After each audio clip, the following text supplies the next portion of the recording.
안녕하십니까. 한반도 안보전략연구원 부원장 박상황입니다. 요즘 국제정세는 트럼프 관세로 온 세계가 여동을 치고 있습니다. 우리도 그 예외가 될 수 없죠. 그래서 우리가 어떻게 트럼프 관세를 잘 피해 나가는가, 그 부분에 대해서 집중적으로 말씀드리겠습니다. 그런데 우리는 이미 과거 사례가 있습니다. 트럼프 1기 때 아베 당시 일본 총리가 미일 무역 협상을 한 그 부분을 우리가 순서를 잘 반면교사, 때로는 또 그걸 그대로 수용하기도 해서 잘 우리가 타개해 나갔습니다. 그래서 이번에도 트럼프 관세를 어떻게 잘 우리가 피할 수 있는가, 거기에는 두 가지 요점이 있습니다. 하나는 일본 정부가 어떻게 하는가, 그걸 잘 보면서 참고를 해야 된다는 것, 굉장히 중요한 얘기입니다. 그 두 번째는 지금 트럼프 대통령이 약간 입지가 약화됐죠.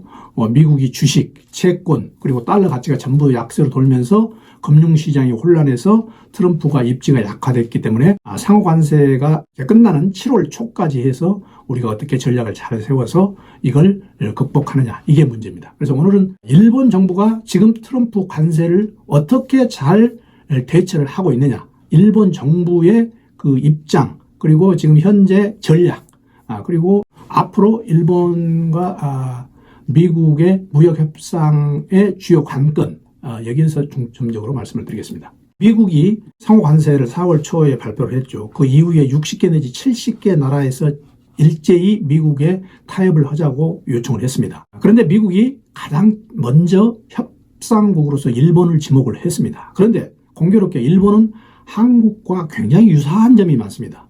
미국과의 관계에서. 첫째, 미군이 주둔한다는 거죠. 두 번째, 동맹 관계를 유지하고 있습니다. 미일 동맹, 전 지구상에서 가장 강력한 미일 동맹, 그리고 한미 동맹. 그리고 또 한국과 일본은 공교롭게 대미 수출 흑자 구조를 계속 유지를 하고 있습니다. 두 번째, 한국과 일본은 산업 구조가 비슷합니다. 임가공 무역이죠, 전체적으로. 외국에서 원료를 싸게 사다가 자본과 기술을 거기다가 집어넣어서 물건을 만들어서 파는 그런 산업 구조가 전체적으로 되어 있다는 거죠. 거기에서 자동차, IT, 반도체 등등 여러 가지가 있습니다. 이런 산업 구조도 비슷하다는 거죠. 그래서 미국과의 앞으로 상호 관세 협상에서 일본이 우리한테 가장 중요한 참고 사례가 될 수 있는데, 일본이 가장 첫째 협상국이 되기 때문에 우리한테는 이 점을 굉장히 우리가 유시해야 된다는 겁니다. 일본 정부의 대응 방향은 이렇습니다. 전체적인 전략이죠. 여기 보면은 첫째, 국력을 집중한다. 왜 국력을 집중해야 되는가? 일본은 지금 상호 관세 24%죠. 24%하고 품목 관세도 25%지만 이걸 일본의 국난으로 정의를 했습니다. 그래서 일본이 이걸 국난을 잘 슬기롭게 나가야 된다고 해서 국력을 지금 집중을 하고 있죠. 또 두 번째 전략에는 다른 국가와 차별화를 하겠다. 미국과의 관계 여러 가지 면에서 다른 국가와 차별화를 하겠다. 또 하나는 다양한 방법을 시도하겠다. 이런 일본 정부의 크나큰 윤곽을 우리가 알고 좀 세부적으로 들어갈 필요가 있습니다. 첫째, 이제 국력을 집중하는데 어떻게 그럼 국력을 집중하느냐? 일본은 우선 여야 협력, 조금 이따 상세히 말씀드리고, 여당과 야당이 지금 사실 아주 안 좋은 상태이지만 이런 국난의 직면에서 여야가 협력을 한다. 그 다음에 두 번째, 민간, 산업, 그 다음에 관, 이게 협력을 하겠다. 네 번째 중요한 건 언론도 협력을 하겠다. 그래서 이제 국력을 집중하는 형태죠. 자, 처음부터 하나하나씩 우리가 살펴보겠습니다. 여야 협력을 어떤 식으로 하겠느냐죠.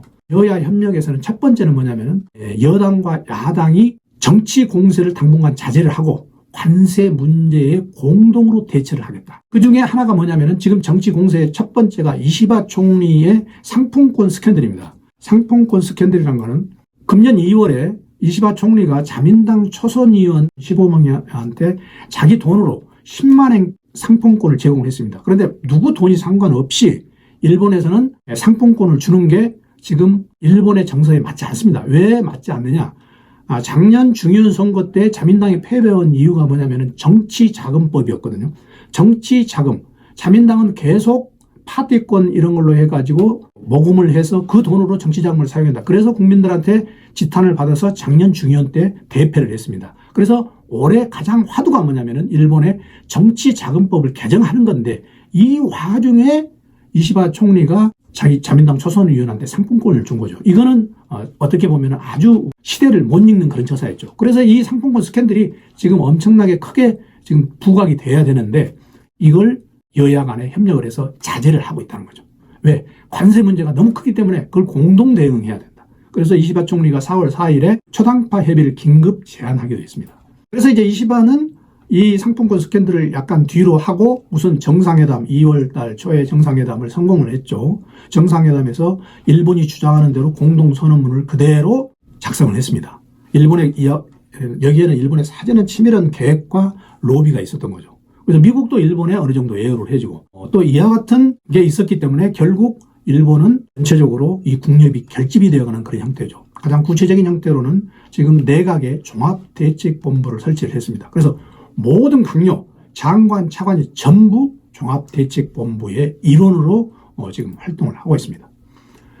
구체적으로 미국의 관세 폭탄 정책에 대해서 어떻게 대책을 하냐면 가장 지금 눈에 띄는 것은 대기업보다는 하청 중소기업이 엄청나게 타격을 받을 거다. 그래서 제로제로융자라는 지금 제도를 도입을 검토를 하고 있습니다. 제로제로융자라는 건 뭐냐면은 하청 중소기업한테 무담보, 무이자 대출을 해주는 거죠.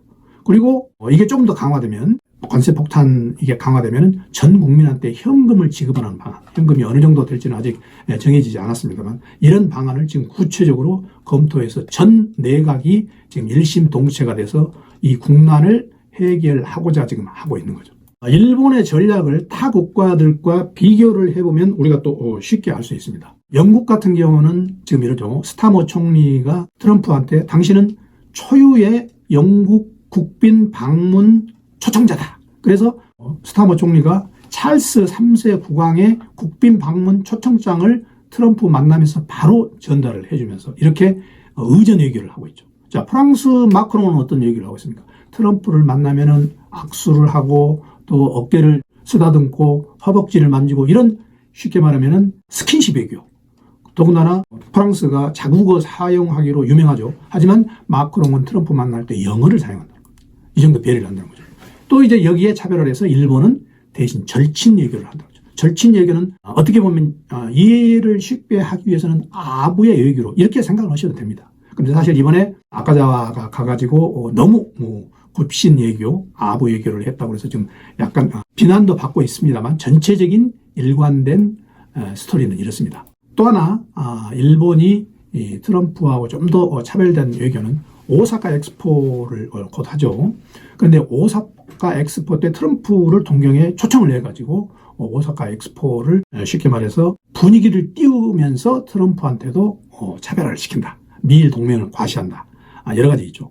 이번에 오사카 올림픽에는 화성의 돌이라는 과거 40만 년 전에 화성의 돌이 여기에 지금 참관자들의 눈을 이렇게 끌 예정으로 되어 있습니다.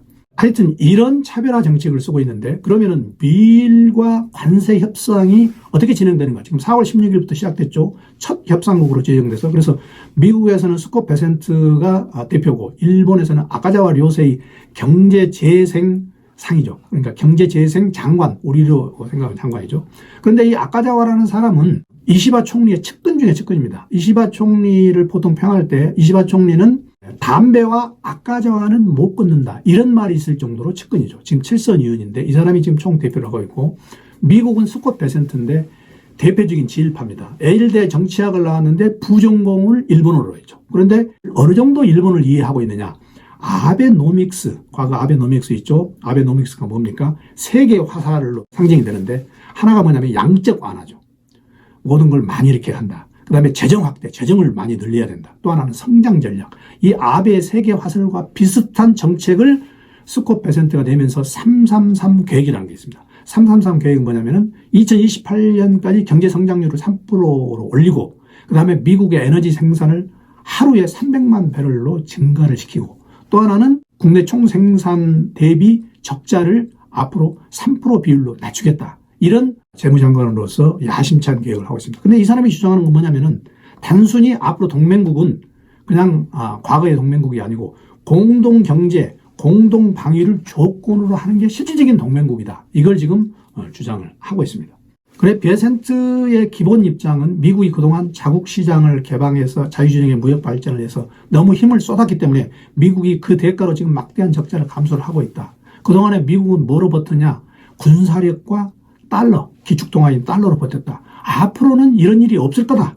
미국이 주장할 건 강력히 주장한다. 이런 생각이죠. 그래서 미국의 대일 전략은 뭐냐면은 기본적으로 패키지 딜입니다.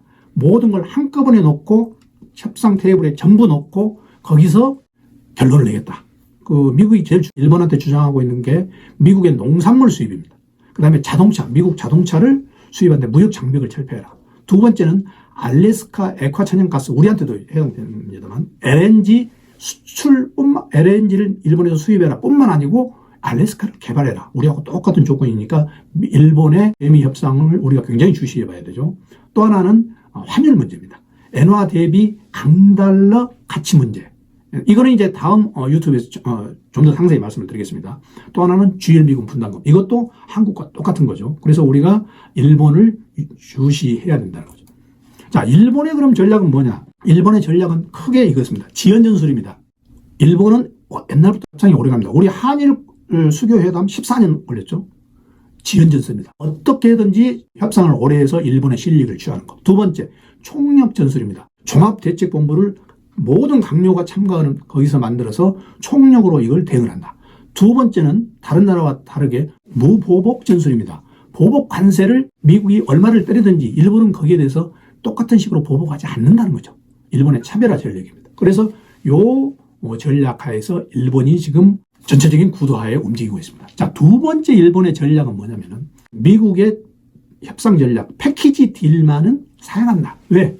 패키지 딜에는 반드시 일본이 절대적으로 미국한테 의존하는 안보 문제가 들어있기 때문에 안보 문제에 매몰돼서 일본이 허튼 결과를 나올 수 있다는 거죠. 그래서 협상 초기에는 미국의 입장을 덜신대로 경청하는 이런 방향을 쓴다. 미국은 지금 일본에 계속 그걸 내놓으라는 거죠. 일본의 협상안을 내놓으라. 일본의 기본 협상안은 어디나 우리 한국도 마찬가지죠. 4월 2일 발표한 24% 상하 관세를 낮춰라. 그리고 자동차 철강에 부과하는 품목과세 25%를 유예하거나 일본은 특수한 사정이 있기 때문에 낮춰야 된다는 거죠. 그래서 오늘 유튜브에서는 여러분들한테 일본의 기본 전략, 미국의 전략을 말씀드렸고 다음 유튜브에서는 한국과 일본의 공통점, 차이점, 그리고 우리가 일본에 무엇을 배워야 될 건가 이 부분에 대해서 집중적으로 말씀드리겠습니다. 시청해 주셔서 감사합니다.